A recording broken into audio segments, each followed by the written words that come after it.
Bern, last week we put together a puzzle.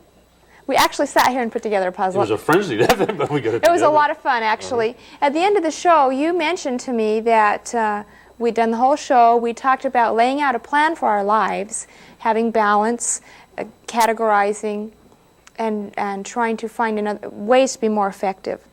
And you mentioned that during the whole show, as we were talking about putting our lives together, you never once mentioned the word goal. Right. Now, what do you mean by that? I have difficulty with the word.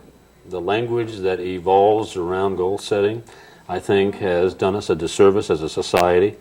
I know myself that for years now, I've been going out and speaking to sales companies and what have you, and I know that if I stand in front of a group of 20, 30, 50 people and say, okay, everybody, today we're going to talk about goal setting, I know exactly what I'm going to see in that audience. The rolled eye, the, oh, gee, here we go again. They really don't want to talk about it. And yet we know that people normally who set them do anywhere from 300 to 1,000% better than those who don't. So what's the difficulty? It's kind of fascinating.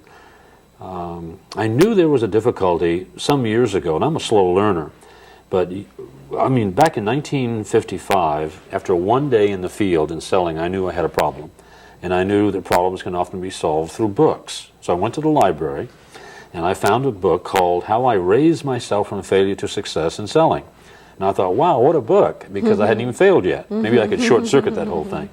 It was written by Frank Bettger, B-E-T-T-G-E-R, and it was delightful. And one of the stories in the book that really made an impression on me was that as a young salesperson, he had his sales manager call on he and his wife one day just to chat. And while the manager was there, he said, oh, by the way, Frank, I'd like to take a peek at your goal list since I'm here. And Frank didn't have one. And the manager said, well, I mean, no goals, no game. If you don't know where you're going, you can't get anywhere, you know, this type of thing. And so he broke out a couple pieces of paper and handed a piece to his wife and one to Frank and numbered from 1 to 10 and had them write a goal list so that they could work on it together. And he said that was the beginning of a change in my life. And I thought, gee, that's cool. And so as a sales manager, I did that, north, south, east, and west across the country, probably for, maybe 10 or 12 years. But there was something interesting that always happened that gave me pause. And that was that I'd go into a young person's home, and I'd say, oh, by the way, since I'm here, I'd like to take a peek at your goal list. And they wouldn't have one. And I'd say, oh, my. You know, I'd go through the same routine, and I'd break out a couple pieces of paper, and we'd number 1 to 10, and I'd give it to them. And some things were pretty universal. First of all, there was a feeling of discomfort. The second thing is no one ever finished the list. Now, they'd get down like 7 or 8. Really? But no one ever finished the list. Now, I know how we feel. That give me a piece of paper, I'll show you a list. And yet, when the pressure's on and you're required to write a list, people seem to choke up on it somehow. Why is that? Well, I don't exactly know, but I do know this. Well, I do have a sense of it. I do know this, though, that I was really amazed that all the lists were the same. Everybody had the same list. Same goals. Yeah. See, what's on those lists? That's interesting. Home, car, clothes, travel, you know, jewelry oftentimes, savings, just type of thing. That was about the extent of it. And I began to wonder, are those their lists? Or is that society's list? That's what we're supposed to have in order to be acceptable, to be considered successful. Was it really their list? I began to think not. Another thing that we talked about was nurturing the list, upgrading it, updating it, prioritizing it, you know, this type of thing. And you hear this kind of stuff all the time, but no one would do it. Now, I'd go back and they couldn't find the list. They hadn't looked at it since the last time we were together. As a matter of fact, in 1970, in 71 and 72, I had a national contest. We had a coast-to-coast national company. I had about 35 sales offices across the country. And we had a promotion going where if I flew into a city, okay, and I was working there for 2 or 3 days to a week sometimes, that if anyone would come up to me, all right, and ask to see my goal list, and if I didn't have it with me in my little daytimer, all right, at least within reach, like if it was down in the car, I would lose, okay? They would ask me to see my goal list, and if I couldn't show it to them and it wasn't updated, they would win $10,000. Really? Now, this was promoted in newsletters, I had a front man out visiting cities before I would get there, and he would tell them, be ready, boy, get ready, and be sure to ask Bern about his goal list. And, I mean, we did everything to promote it. No one ever asked me. No one ever asked you. Now, part of the deal was that in order to win, what? They Had to have a goal list also. They had to have their list, and it had to be up to date. And I think that's what shut the contest down. No one ever asked. It just doesn't happen that way. And so I think, well, what in the world is going on? Yes, this is pretty common. What is the resistance? Because, frankly, Vern, when you mention the word goal to me, I stiffen. I mean, did you? I feel like, well, this is something I should do, but it's the last thing I want to do. Instead of embracing it and being eager about planning my life, So it's not enough just to, kind of say, well, that's the way it is. We have to say, why? Yeah. Okay. So in 1972, when I started some of our socioeconomic research, I began to ask people this question. And what I did, I come up with some psychographics. And I had 4 lines on this interview, and it was line A, drawn this way, and line B, and line C, and line D. Okay, once again, that was A, B, C, and D. And we were asking people, which of those lines most closely reflects your feelings when you think about or hear about setting a goal? All right? Right. Now, a few people picked D. We knew they had a problem. You know what I mean? A few people picked B, very few. But we might as well say in round numbers that 97% of the people that we talked to picked C. All right? And 3% picked A. Now, I don't know which one you would have picked if I'd have asked you. But statistically, it might have been C. But this is typically what you think of. Exactly. Yeah. And so you kind of look at that and you think, something is up here. Because 97% of the people do not become financially independent. And when we did run into those who were, like Jody Talal, Ross Perot, Trammell Crow, some of these names that you've heard about, they almost invariably picked A. And we would say, well, why did you pick A? And oftentimes they weren't articulate about it, okay? But they said, well, it's just that it's not a problem, one thing and another. One person did say this.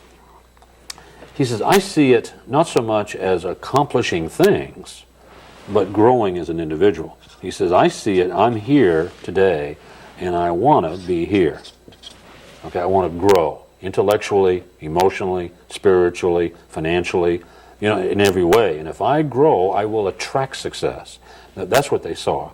So I go, oh, that's interesting. And so I tied this together with the time lifeline that we talked about in the life formula. Yes. Now, to go through there, what a time lifeline is, it's a line that exists between this moment now, okay, and a questionable place in the future when you cease to exist. And what that line represents is the time and the energy that you and I are going to expend between this moment now and then, okay? So I took C, the most popular line, and I superimposed it on the time lifeline, and right away I began to say, oh, I see what's going on, okay? If you have a person here not content with the way it is, they're in a negative state. And so they decide they want something more. They want something grander, which you would have to say would be plus. Okay? And that's a goal gradient. That makes sense. However, have you ever walked up a hill? You get tired. Yeah. Does it get harder and harder each succeeding step, or easier and easier? Harder. Harder. And you remember in the puzzle last week? It got easier and easier. Yes. And so there's a difference here somehow. And what I'm contending is that when the subconscious feels this sense of struggle, that some of this vertical line begins to disappear. Now, I didn't bring any mark out with me here, but if I could take some mark out and kind of haze this line a little bit and transfer that portion of the line down to here, okay, you begin to see there's a shifting, okay, and this is all subconscious. Then there's a sense of slippage. And there's a sense that, sure, I get up in here somewhere, and if I don't make it, what's going to happen to me? I'm going to slide all the way back down to the bottom, and it's very uncomfortable. It's not about failure so much as it is embarrassment. So we're not afraid to fail. We've done that. But we don't want to be embarrassed. We don't want to set our sights, proclaim ourselves, set a goal, and not make it. I mean, that's I embarrassing. think there's also a sense of why struggle for no Exactly. return on my investment. Exactly. So you have this sense of slippage, and once more, some of this vertical line disappears, transfers itself down to here, getting a little bit thicker, okay? Then there's a valid sense of separation that gets in here, separation, okay? In other words, we know that once we begin to set our sights and achieve, that family, mom and dad oftentimes, siblings, peers, associates, begin to look at us askance. They ostracize and criticize oftentimes. Say, what are you up to? Who do you think you are? You know, you think you're better than everybody else. All you ever think about is your goals. You know what I mean? And there's a sense of separation there. There's no question. If this person gets up here, it's not where he wants to be.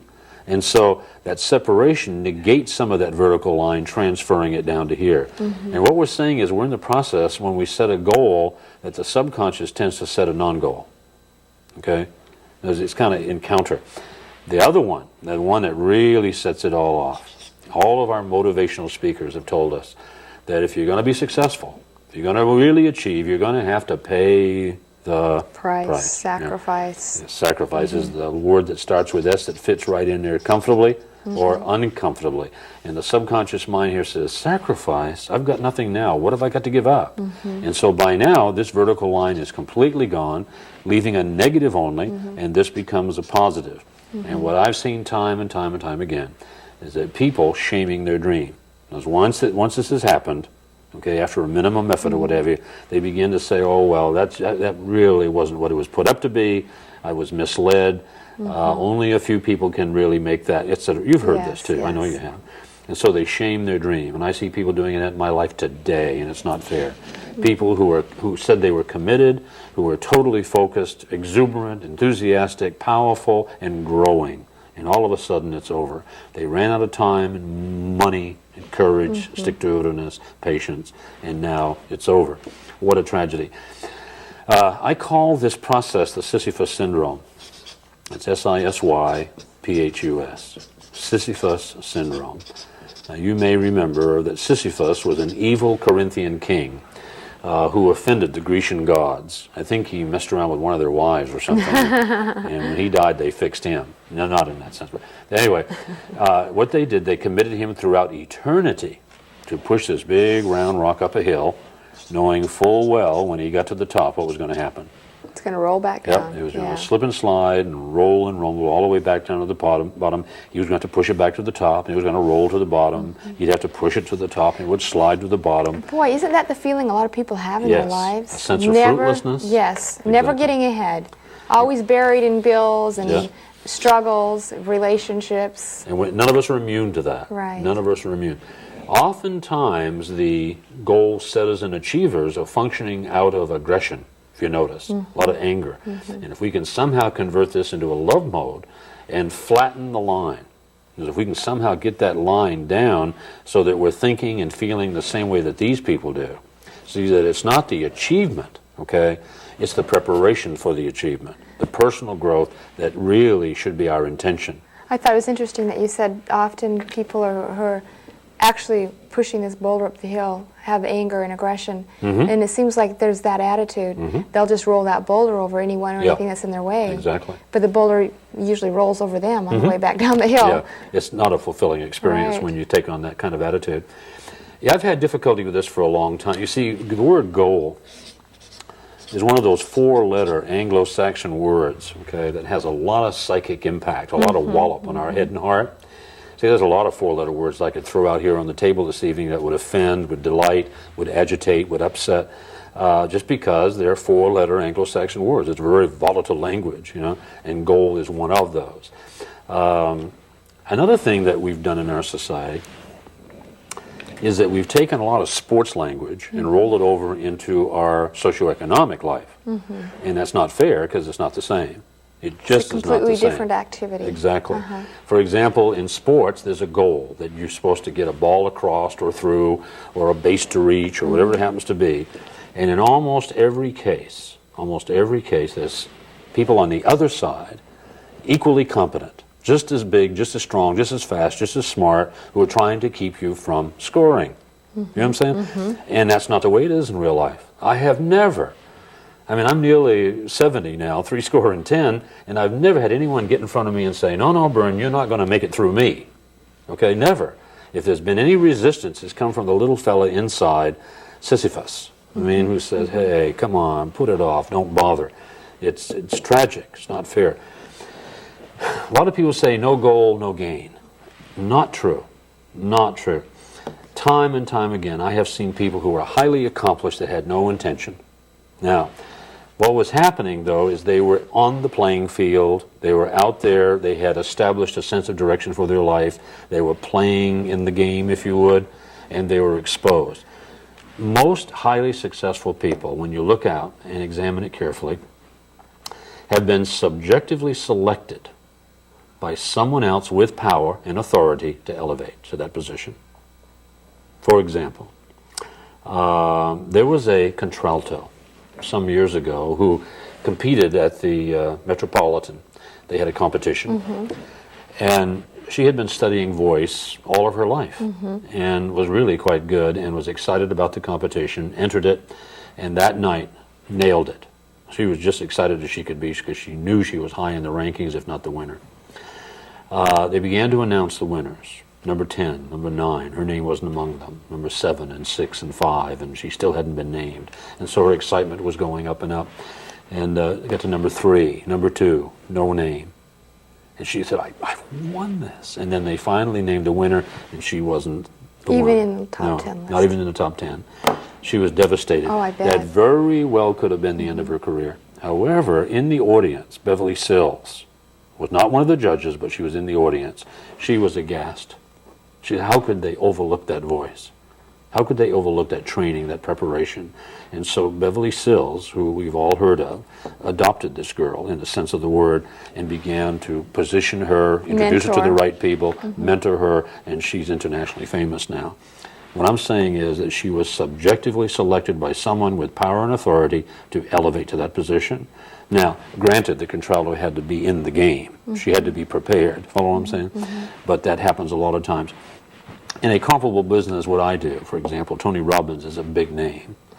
And the fact of the matter is that Tony struggled, slept in bus stations and, really had a difficult time. And one time in Dallas, Texas, there was a woman at one of his seminars. There was a fire walk, and she was impressed with Tony, his size, his look, his delivery, and his material.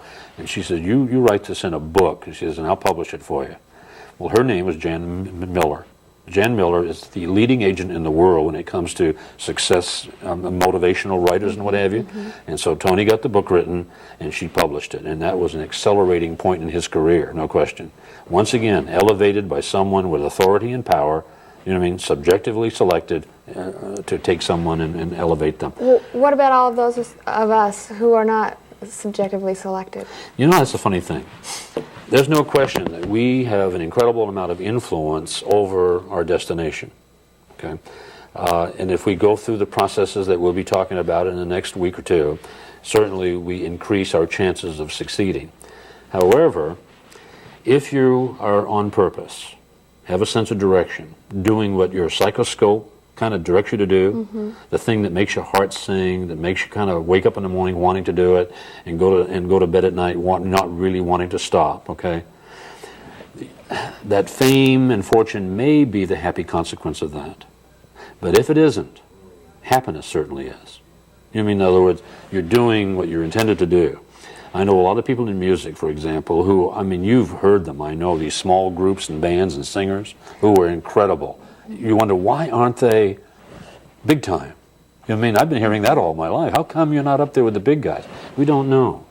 But I know this, no one is happier than they are in what they're doing.